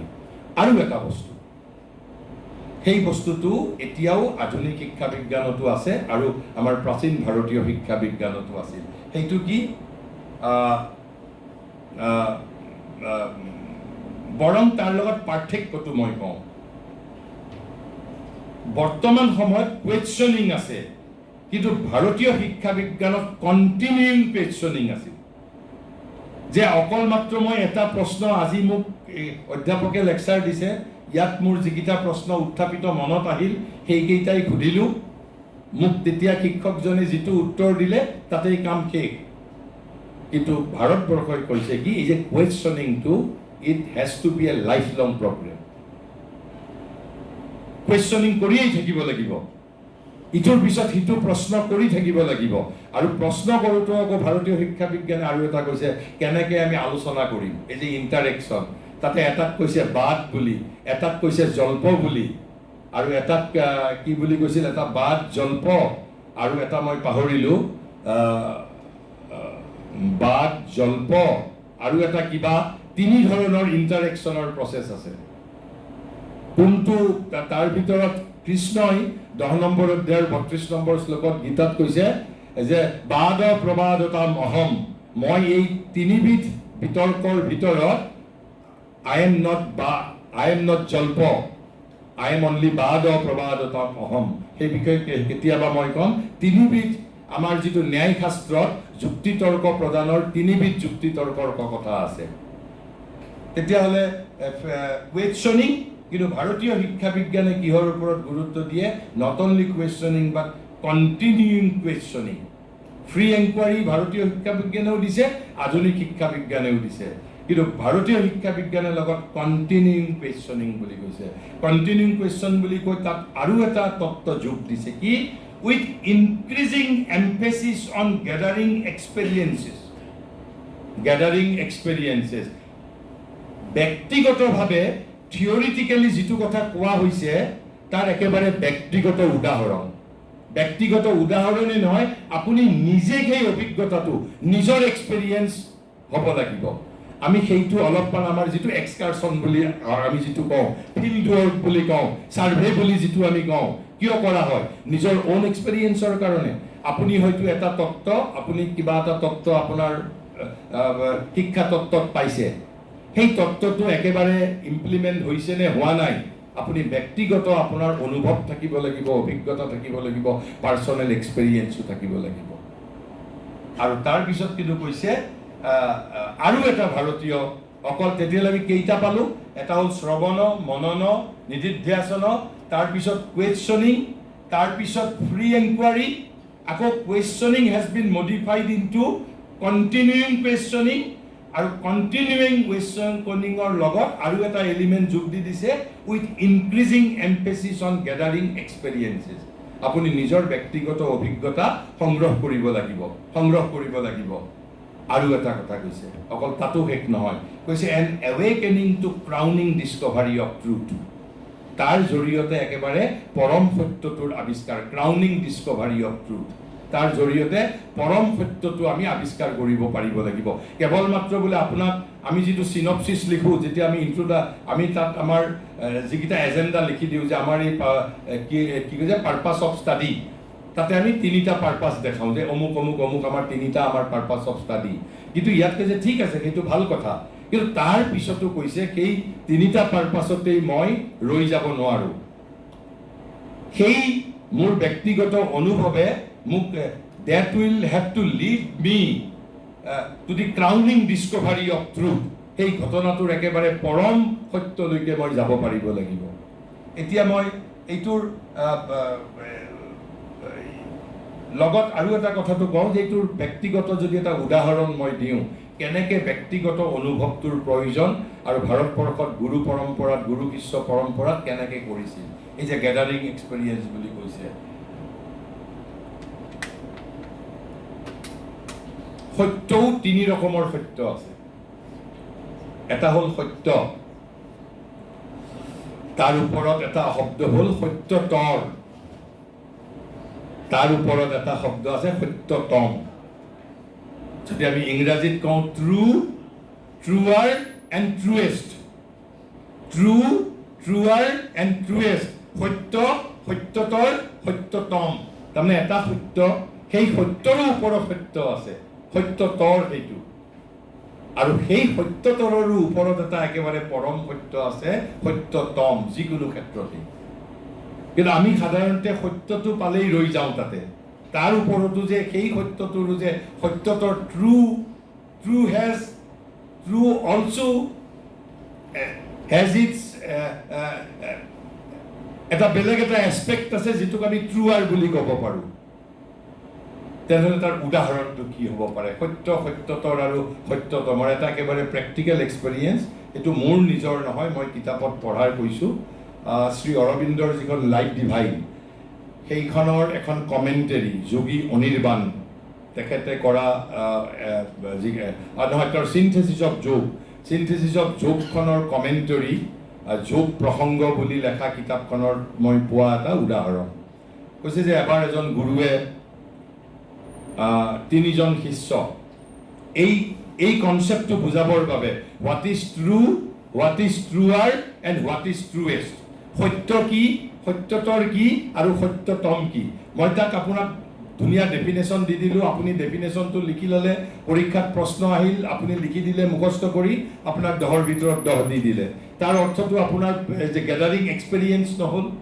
গতিকে আগত গুৰুসকলে কৈছিলে কি, থিয়ৰিটিকেলি কৈছে সত্য মানে কি, সত্যতৰ মানে কি, সত্যতম মানে কি কৈছে কি এদিন ছাত্ৰখিনিক কোৱা নাই, ছাত্ৰকেইজনক নকৈ কৈছে বোলে আজি আমি অমুক জেগাত থাকিব যাম ৰাতি।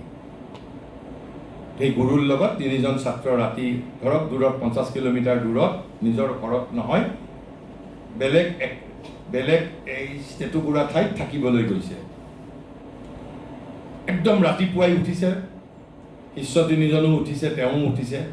উঠি প্ৰথম শিষ্যজনক কৈছে বোলে তুমি বাহিৰলৈ যোৱাচোন, আৰু বাহিৰত গৈ তুমি যি দেখা পোৱা মোক আহি ক'বা, যি দেখা পোৱা তুমি আহি মোক ক'বা।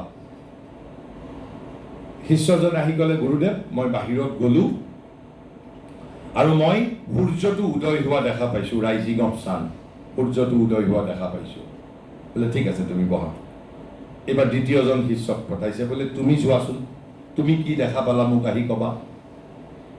2য়জনে ক'লে যে গুৰুদেৱ মইতো 2টা বস্তু দেখা পালোঁ, সূৰ্যও উদয় হৈছে, সূৰ্য উদয়ৰ লগে লগে মই এই প্ৰভাতৰ পৃথিৱীখনকো দেখা পালোঁ, ৰাতিপুৱাৰ পৃথিৱীখনকো দেখা পালোঁ।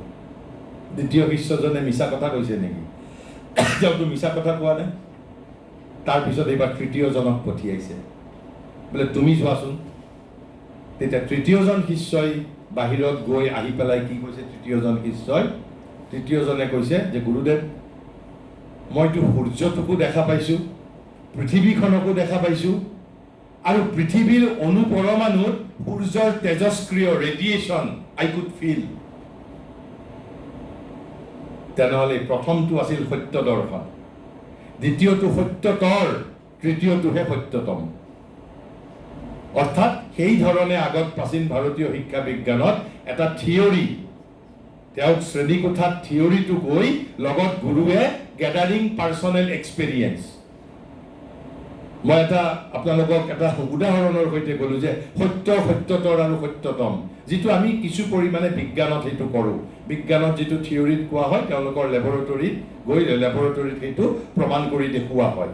কিন্তু আমাৰ ছ'চিয়েল ছায়েন্সৰ ক্ষেত্ৰত বা হিউমেনিটিজৰ ক্ষেত্ৰত আমি আমাৰ ক্লাছ শ্ৰেণীকোঠাবোৰো কেনেকৈ আমি ইণ্টাৰেষ্টিং কৰিব পাৰোঁ, যিটো আমি শ্ৰেণীত আমি কৈছোঁ, সেই কথাটোৱে যেতিয়া আমি এই ধৰণৰ প্ৰেক্টিকেল আমি যদি উদাহৰণৰ সৈতে অৰ্থাৎ গেডাৰিং এক্সপেৰিয়েঞ্চ, আৰু এই ধৰণেই শেষত গৈ পেলাই লক্ষ্যটো কি আছিল, এন এৱেকেনিং to the crowning discovery of truth, an এৱেকেনিং to the crowning discovery of truth, ভাৰতীয় শিক্ষা বিজ্ঞান।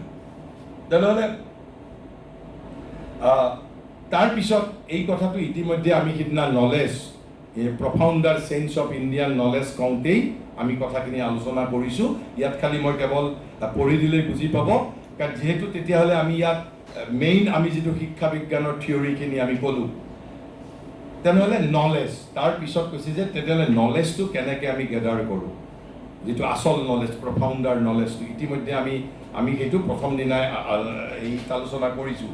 কৈছে ইট ৱাজ অলছ' আণ্ডাৰলাইন, অকল এইখিনিয়ে শিক্ষা বিজ্ঞানৰ অংগ নাছিল, আৰু এটা অংগ আছিল কি, যে it was also' underline that true knowledge is arrived at by living in one's own soul beyond written word.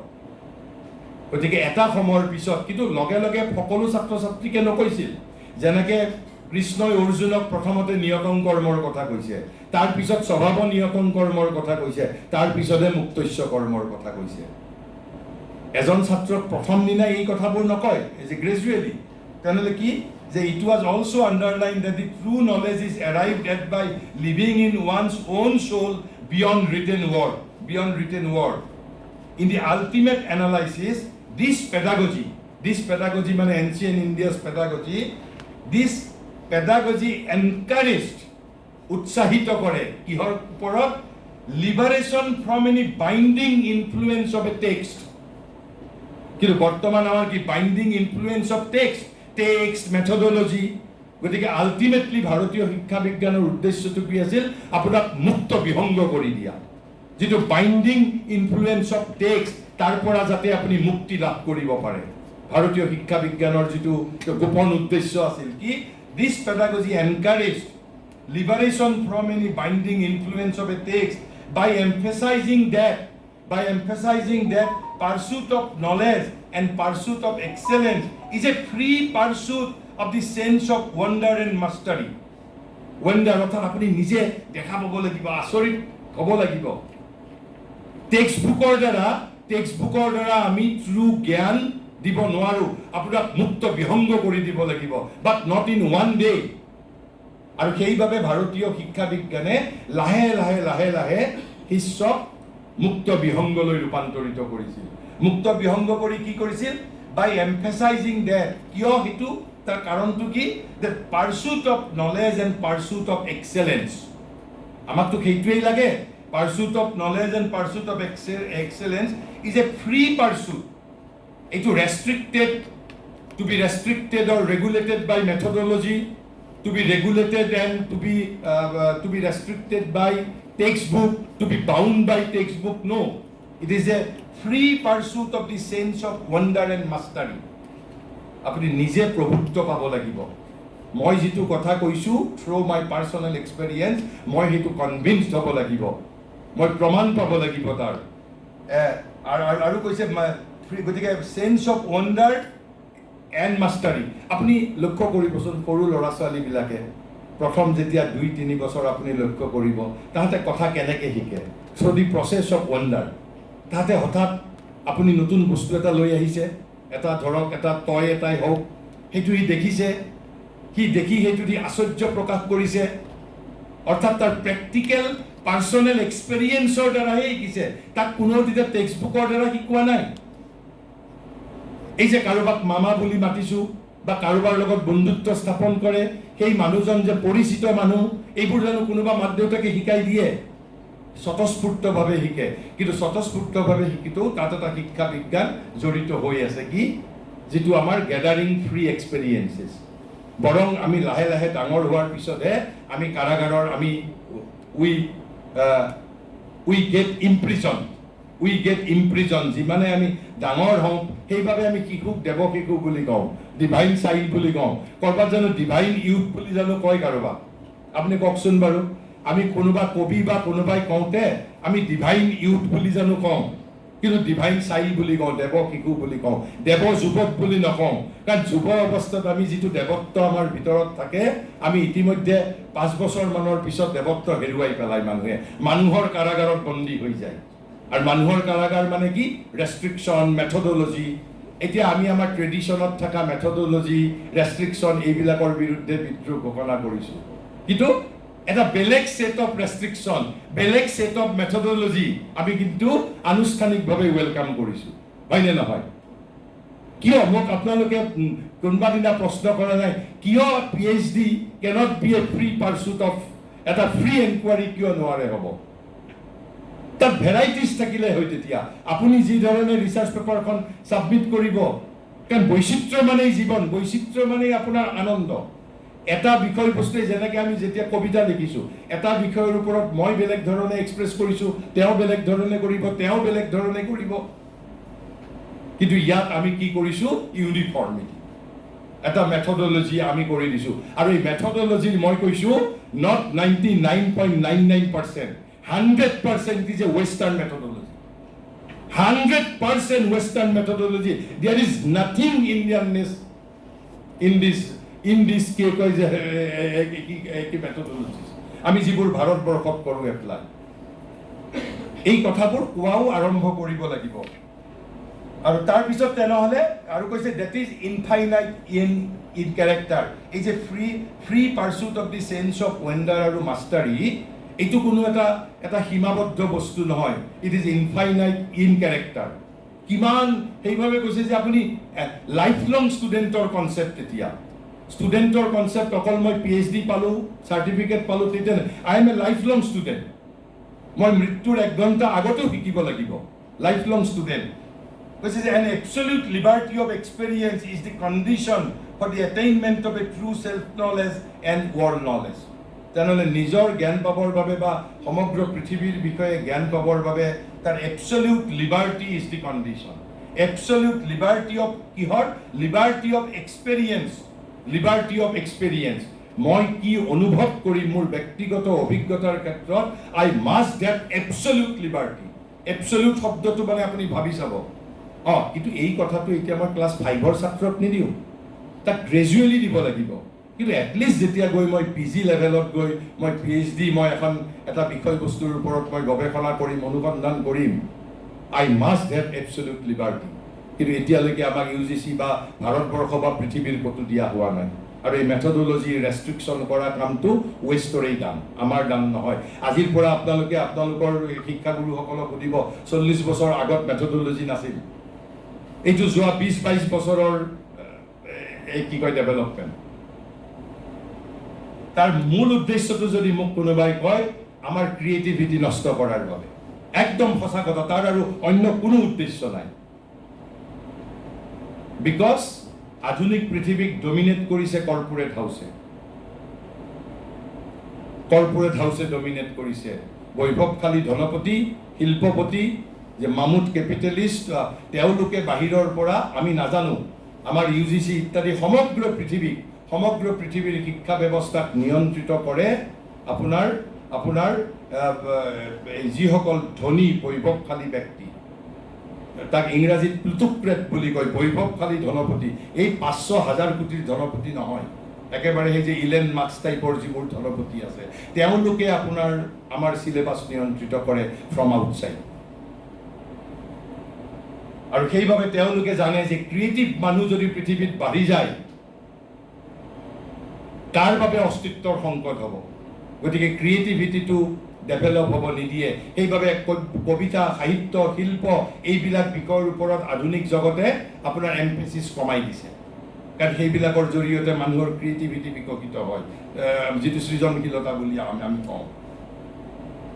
তেতিয়াহ'লে মূল এইখিনিয়ে কথা ভাৰতীয় শিক্ষা বিজ্ঞানৰ। আমি কথা পাতিবলগীয়াটো বহুত থাকে, কিন্তু মই এতিয়া যদি আমি অলপমান, মাত্ৰ আমাৰ 15 মিনিট সময় আছে, মই তেতিয়াহ'লে এটা আমাৰ ভাৰতীয় যিটো মই কালি পেৰাগ্ৰাফটো আপোনালোকক ৰিড আউট কৰি দিছোঁ যে এই আমাৰ গুৰুকুলাশ্ৰমত কি কৰা হৈছিল তেতিয়াহ'লে গুৰুকুলাশ্ৰমত, আৰু অলপমান ভাৰতীয় শিক্ষা ব্যৱস্থাৰ এটা হিষ্ট্ৰী, ইভলিউশ্যন পাব। কেতিয়াৰ পৰা বস্তুটো কি ধৰণৰ আমাৰ বিশ্ববিদ্যালয় কেন্দ্ৰিক হ'ল, কি হ'ল, মই কেৱল পঢ়ি দিম, আপোনালোকে তাতেই অলপ বুজি পাব। ইতিমধ্যে আমি learning to do, learning to know, learning to be, এইখিনি আমি প্ৰথম দিনাই এই আলোচনা কৰিছিলোঁ। মূল কথা আছিল যে সমগ্ৰ জীৱন কেন্দ্ৰিক শিক্ষা ব্যৱস্থা আছিল, জীৱনক 4টা ভাগত ভাগ কৰিছিল। কি? ব্ৰহ্মচৰ্য, গৃহস্থ, বানপ্ৰস্থ, সন্ন্যাস। Life was divided into 4 natural periods. Life was divided into 4 natural periods, and each of them marked out a stage in the working out of this cultural idea of living. There was the period of the student, the period of the householder, the period of the recluse or forest dweller, the period of the free super social man, poribrajaka. Free super social man মানে সন্ন্যাস আশ্ৰম বুলি কৈছে। আৰু 3 নম্বৰটো কি কৈছে? যিটো আমি কি কয় বানপ্ৰস্থ বুলি কৈছোঁ। বানপ্ৰস্থত একেবাৰে আপোনাৰ পৰিয়াল ত্যাগ নকৰে। মানে ধৰক আপোনাৰ দেউতাকে ল'ৰাক ব্যৱসায় গতাই দিছে, কিন্তু তেওঁ ইনক্ৰিজিংলি ল'ৰাৰ ওপৰত দায়িত্ব গতাই দি আছে, আৰু তেওঁ লাহে লাহে ব্যৱসায়টোৰ পৰা আপোনাৰ আঁতৰি গৈছে, কিন্তু সন্ন্যাসৰ সময়ত কিন্তু কি বুলি কৈছে, the period of the free super social man, তেতিয়া আৰু তেওঁৰ সমাজৰ লগত সম্বন্ধ নাথাকে, তেতিয়া তেওঁক পৰিব্ৰাজক বুলি কোৱা হয়। আৰু 3 নম্বৰ ষ্টেজটোক কৈছে the period of the recluse or forest dweller. আৰু প্ৰথমটোতো ষ্টুডেণ্ট লাইফ ব্ৰহ্মচৰ্য, দ্বিতীয়টো গ্ৰাহস্থ, মানে হ'ল the period of the householder. গতিকে ভাৰতীয় এই সমাজ ব্যৱস্থাত আপুনি যদি লক্ষ্য কৰে, সমাজ ব্যৱস্থাই আমাৰ জীৱনৰ এটাও নেচাৰেল পিৰিয়ডক ৰিজেক্ট কৰা নাই। Every period has been taken into consideration, আৰু তাৰ যিটো ডিউ পৰ্চন দিবলৈ যত্ন কৰিছে, কিন্তু এক্সেছ দিবও খোজা নাই, তাৰ যিটো ডিউ portion. The student life was framed to lay the groundwork of what the man had to know, do and be. It gave a thorough training in the necessary art, science, branches of knowledge. অর্থাৎ প্ৰাচীন ভাৰতত সকলো ধৰণৰ শিক্ষা দিয়া হৈছিল। কৈছে, but it was still more insistent on the discipline of the ethical nature, and in earlier days contained as an indispensable factor a grounding in the Vedic formula of spiritual knowledge. যদিও সকলোবোৰ দিয়া হৈছিল, কিন্তু এইখিনিৰ ওপৰত বেছি গুৰুত্ব দিয়া হৈছিল স্পিৰিচুৱেল নলেজৰ ক্ষেত্ৰত আৰু আপোনাৰ এথিকেলিটিৰ ক্ষেত্ৰত, বেদিক নলেজৰ ক্ষেত্ৰত, apart from necessary art, science, branches of knowledge. তাৰপিছত তাৰ চাৰাউণ্ডিংছটো কেনেকুৱা আছিলে? আজিকালি যেনেকৈ বিশ্ববিদ্যালয়ৰ কোনো এস্থেটিক্স নাই, আৰু এতিয়া বিশ্ববিদ্যালয় আমি য'তে কনভেনিয়েণ্ট হৈছে তাতেই কৰিছোঁ। কিন্তু আগত যেতিয়া বিশ্ববিদ্যালয়বোৰ কৰোঁতে বা শিক্ষানুষ্ঠান, সেইকাৰণে আপোনাৰ ঋষিসকলে য'ত ৰজাৰ য'ত ৰাজধানীৰ পৰা কিছু দূৰত কৰিছিলে, কৈছে in this earlier days this training was given in a suitable surroundings far away from the life of cities, and the teacher was one who had himself passed through the round of this circle of living. আটাইতকৈ ডাঙৰ যোগ্যতা যিটো অধিকাৰী, শিক্ষক সেইজনহে গুৰু হৈছিল যিজনে ইতিমধ্যে জীৱনৰ আন 3টা আশ্ৰম সফলতাৰে অতিক্ৰম কৰিছে, অৰ্থাৎ ব্ৰহ্মচৰ্য, গ্ৰাহস্থ আৰু বানপ্ৰস্থ। তাৰ পিছতহে তেওঁ যেতিয়া সন্ন্যাস আশ্ৰম লৈছে, তেতিয়াহে জীৱনৰ সম্পূৰ্ণ অভিজ্ঞতাৰ সৈতে তেওঁ শিক্ষক হৈছে। তেতিয়া very usually even one who had arrived at some remarkable realization of spiritual knowledge. গতিকে সেই সন্ন্যাস এনেই হ'লেই নহ'ব, যোনে কৈছে যে very usually even one who had arrived at some remarkable realization of spiritual knowledge. তাৰপিছত কৈছে afterward, কৈছে but subsequently education became more intellectual and mundane. লাহে লাহে এই যিটো এথিকেলিটি আৰু তাৰ স্পিৰিচুৱেল ৰিয়েলাইজেশ্যনটো ভাৰতবৰ্ষতো আমাৰ মধ্যযুগৰ সময়ত লাহে লাহে বৈদিক যুগৰ পিছত লাহে লাহে কমিবলৈ ধৰে। সেইবাবে কৈছে কি, but subsequently education became more intellectual and mundane. It was imparted in cities. তাৰপিছতে যিটো আগত অলপ দূৰৰ পৰা কৰিছিল, শেষত গৈ লাহে লাহে ভাৰতবৰ্ষতো চিটিৰ ভিতৰত শিক্ষানুষ্ঠান গঢ়ি উঠিবলৈ ধৰিলে। It was imparted in cities and universities and aimed less at inner preparation of character and knowledge and more at instruction and the training of the intelligence, অর্থাৎ intellectual training যেটো আমি বৰ্তমান কৰি আছো। কিন্তু originally it was not like this. Originally ethicality, Vedic knowledge, spiritual knowledgeৰ ওপৰতো গুৰুত্ব প্ৰদান কৰিছিল, apart from necessary art, branches of knowledge and scienceৰ উপৰিও। কিন্তু লাহে লাহে এই পোৰ্চনটো ভাৰতবৰ্ষতো বিশেষকৈ মধ্যযুগৰ সময়ত, মধ্যযুগ বুলি ক'বলৈ গ'লে আপুনি ক'ব পাৰে এই সংস্কৃত সাহিত্যৰ মানে বিগত 2000 বছৰ মানৰ পৰা বুলি ক'ব পাৰে, বিগত 2000 বছৰ মানৰ পৰা, যেতিয়া ভাৰতবৰ্ষত প্ৰথমতে গুৰুগৃহত শিক্ষা ব্যৱস্থা হৈছিল, যেতিয়াৰ পৰা ভাৰতবৰ্ষত বিশ্ববিদ্যালয়বোৰ গঢ়ি উঠিব ধৰিলে, আপোনাৰ নালন্দা, তক্ষশিলা বহুত আছিল ভাৰতবৰ্ষত বিশ্ববিদ্যালয়। কিন্তু কৈছে বাট in the beginning, the Aryan man was really prepared in some degree for the 4 great objects of his life, artha, kama, dharma, moksha. কিন্তু apart from necessary arts of life, apart from necessary mundane sciences and all branches of knowledge, ভাৰতবৰ্ষত আৰু 4টা বস্তু কি আছিলে, যেনেকৈ আপোনাৰ ব্ৰহ্মচৰ্য, গ্ৰাহস্থ, বানপ্ৰস্থ, সন্ন্যাস, তাৰ বাহিৰেও জীৱনৰ লক্ষ্যৰ ক্ষেত্ৰত 4টা লক্ষ্য ভাৰতবৰ্ষই দিছিল মানুহৰ জীৱনৰ সন্মুখত। জীৱনৰ কোনো এটা এছপেক্টকে কেতিয়াও বাদ দিয়া নাই। কৈছে কি বুলি কৈছিল যে অৰ্থ কাম ধৰ্ম মোক্ষ।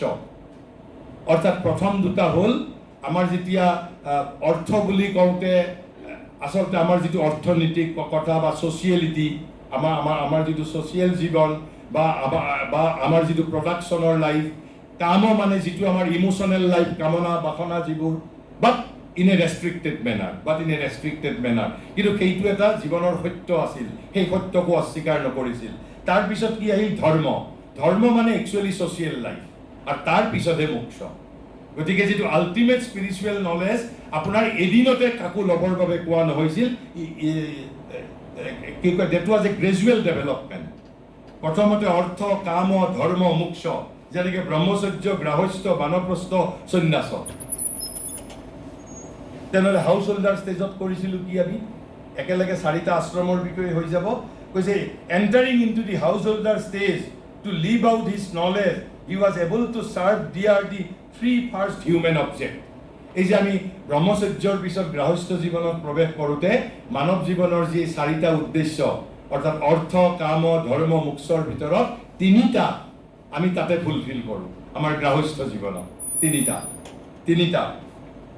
He satisfied his natural being and his interest and desire to take the joy of life নিজৰ গৃহস্থ জীৱনত। He paid his debt to the society, আনকি সমাজৰ প্ৰতি যিটো ঋণ আছে, কাৰণ সন্ন্যাসী যে ছুপাৰ ছ'চিয়েল লাইফ, তেতিয়া তেওঁ সমাজৰ ঊৰ্ধত তেতিয়া। গতিকে আমি গৃহস্থ জীৱনত থাকোঁতেই সমাজৰ প্ৰতিও যিটো ঋণ আছে তেতিয়াই সেই ঋণটো পৰিশোধ কৰিব লাগিব। গতিকে he paid his debt to society and its demand and by the way he discharge his life functions, he prepared himself for the last greatest purpose of his existence. আৰু last greatest purpose the moksha. গতিকে এই গৃহস্থ জীৱনতেই সি মোক্ষ জীৱনৰ বাবে preparation আৰম্ভ কৰে। ছ'চাইটিক যি ধাৰ দিব লগা আছিল ধাৰ দিলে, অৰ্থাৎ মোক যেনেকৈ সমাজে শিক্ষা দিছে ময়ো সমাজৰ প্ৰতি মই যিটো দান দিব লাগিব, কাৰণ society must continue to exist. তাৰপিছত 3rd ষ্টেজত কি কৰা হয়? 3rd ষ্টেজত কৈছে in the 3rd stage he retired to the forest and work out in a certain seclusion the truth of his spirit. গতিকে তেওঁ অলপমান তেতিয়াও একেবাৰে গৃহস্থ জীৱনটো বাদ নিদিয়ে, কিন্তু প্ৰায় অলমষ্ট সকলো দায়িত্ব ল'ৰা বোৱাৰীৰ হাতত বা সন্তানসকলৰ হাতত গ্ৰেজুৱেলি দি তেওঁ আপোনাৰ বানপ্ৰস্থ জীৱনৰ বাবে প্ৰিপেয়াৰ কৰে নিজক। আৰু in the last stage of life he was free to throw' off every remaining tie and to wander over the world in an extreme spiritual detachment from all the forms of social life, satisfying only the barest necessities, communing with the universal spirit, making his soul ready for eternity. গতিকে যিটো সন্ন্যাস আশ্ৰমৰ ক্ষেত্ৰত কিন্তু সমাজৰ লগত সম্পূৰ্ণ বন্ধন তেওঁ ছিন্ন কৰে তেতিয়া, কিন্তু বানপ্ৰস্থত একদম নকৰে। সন্ন্যাসত ছিন্ন কৰি নিজক এই যিটো ইটাৰনেল, যিটো হায়েষ্ট ডিস্কভাৰী অফ যোগৰ ক্ষেত্ৰত মই কৈছিলোঁ যে হায়েষ্ট ডিস্কভাৰীটো কি? এই union with the universal and transcendent existence. তাৰ বাবে নিজক প্ৰিপেয়াৰেশ্যনৰ কামটো আৰম্ভ কৰে। গতিকে জীৱন এনেকৈ 4টা চক্ৰৰ মাজেৰে চলিছিল। আৰু কিন্তু তাৰপিছত কিন্তু এটা কথা ইয়াৰ মাজত আছিল, it was not obligatory on all, যে কাৰো বাবে কিন্তু এইটো বাধ্যতামূলক নাছিল। এটা আদৰ্শ পথ সন্মুখত দেখুৱাই দিয়া হৈছিল, কিন্তু it was not obligatory on all. Because this circle was not obligatory on all. The great majority never went beyond the 2 first stage. সমাজৰ গৰিষ্ঠ সংখ্যক মানুহে জীৱনৰ প্ৰথম 2টা আশ্ৰমত থাকোঁতেই জীৱন পাৰ হৈ যায়, অৰ্থাৎ ব্ৰহ্মচৰ্য আৰু গৃহস্থ। Many passed away in the বানপ্ৰস্থ or forest stage. আৰু বহুতে এই 3য় ষ্টেজটোতেই জীৱন তেওঁ ইহ জীৱনৰ লীলা শেষ হয়। Only the rare few. গতিকে এইটোও ধাৰণা ল'ব নালাগে যে এটা সময়ত ভাৰতবৰ্ষত সকলোৱে সন্ন্যাসী হৈছিল, সকলোৱে সন্ন্যাস আশ্ৰমটো গ্ৰহণ কৰিছিল। It was not that. কৈছে যে মেজৰিটি গৰিষ্ঠ সংখ্যকেই এই গৃহস্থ ব্ৰহ্মচৰ্য আৰু গৃহস্থ জীৱনৰ মাজতেই থাকে আৰু যিটো জীৱনৰ লক্ষ্যৰ 4টা লক্ষ্যৰ কাম অৰ্থ ধৰ্ম এই তিনিটাৰ লগত ব্যস্ত থাকোঁতেই যায় তাৰে কিছু সংখ্যকে কি কৰে many passed away in the বানপ্ৰস্থ or forestage আৰু তাৰ পিছত কৈছে only the rare few made the last extreme venture and took the life of the wandering recluse wandering মানে পৰিব্ৰাজক যিটো ঘূৰি ফুৰা but this profoundly conceived cycle gave a scheme which kept the full course of the human spirit in its view. It could be taken advantage by all according to their actual growth and its fullness by those who were sufficiently developed in their present birth to complete the circle. গতিকে যিসকলে পাৰে তেওঁলোকে কৰিছিল যিসকলে নোৱাৰে তেওঁলোকে হয়তো তাৰ আপোনাৰ নেক্সট আপোনাৰ লাইফত কৰিছিল কিন্তু মই এইখিনি কথা আজি শিক্ষা বিজ্ঞানৰ সৈতে ভাৰতীয় জ্ঞান পৰম্পৰাৰ এটা বিষয় হিচাপে ক'লো কিন্তু মোৰ মুখ্য উদ্দেশ্যটো আছিল যে ভাৰতবৰ্ষত সেই গুৰুকুলাশ্ৰমত মূল যিটো তাৰ ফাণ্ডামেণ্টেল এছেন্স আছিল যে student life was prepared to lay the groundwork of what man should do, know and be. এইটো আছিল মূল যিটো আমাৰ 96 চনত ৰাষ্ট্ৰসংঘই এই যিটো ডিৰেক্টলি এই প্ৰিন্সিপল তিনিটা গ্ৰহণ কৰিছে আৰু কি কৰিছিলে যে necessary arts of life sciences of life many branches of knowledge এইবোৰ শিক্ষা দিছিল যদিও যে এথিকেলিটিৰ ওপৰত এথিকেল সাইডটো তাৰপিছত স্পিৰিচুৱেল নলেজ এণ্ড বেদিক নলেজৰ ওপৰতো সমানেই গুৰুত্ব প্ৰদান কৰা হৈছিল যেতিয়ালৈকে গুৰুকুলাশ্ৰম আছিল কিন্তু যেতিয়া লাহে লাহে শিক্ষা ব্যৱস্থাৰ পৰিৱৰ্তন হ'ল ভাৰতবৰ্ষত বিগত 2000 বছৰত যেতিয়া নগৰবোৰ শিক্ষাৰ কেন্দ্ৰ হৈ উঠিবলৈ ধৰিলে বিশ্ববিদ্যালয় গঢ়িব উঠিবলৈ ধৰিলে তেতিয়া এই এথিকেলিটি স্পিৰিচুৱেল নলেজ বা নৈতিকতাৰ শিক্ষা বা বেদিক নলেজৰ ওপৰত গুৰুত্ব কিছু পৰিমাণে কমি আহিছিল আৰু এইটো বেসিক্যালি মুন্ডেন এণ্ড ইণ্টেলেকচুৱেল হৈছিল যেটো ৰেষ্ট অফ দি ৱৰ্ল্ডৰ লগত একেলগে কিন্তু আমাৰ অতীত ভাৰতবৰ্ষৰ কিন্তু মূল যিটো principle life student life was frame to lay the groundwork of what the man should know, do and be. এই তিনিটা বস্তু আধুনিক ভাৰতবৰ্ষই গ্ৰহণ কৰিছে আৰু আমি শিক্ষা বিজ্ঞানৰ ক্ষেত্ৰত কথাখিনি ক'লো মূল বস্তুটো হ'ল ভাৰতীয় শিক্ষা বিজ্ঞানৰ আপোনাক মুক্ত বিহংগ কৰি তোলা সকলো ধৰণৰ বাইণ্ডিঙৰ পৰা মুক্ত কৰি যাতে ফ্ৰী পাৰচুট অফ এনকুৱাৰী যাতে আপুনি নিজৰ লাইফ লং ফ্ৰী ষ্টাডি কৰিবলৈ পাৰে তাৰ বাবে ছাত্ৰ ছাত্ৰীসকলক প্ৰস্তুত কৰি তোলা হৈছিল this allow me to conclude here thank you যদি কিবা সোধে সুধিব পাৰে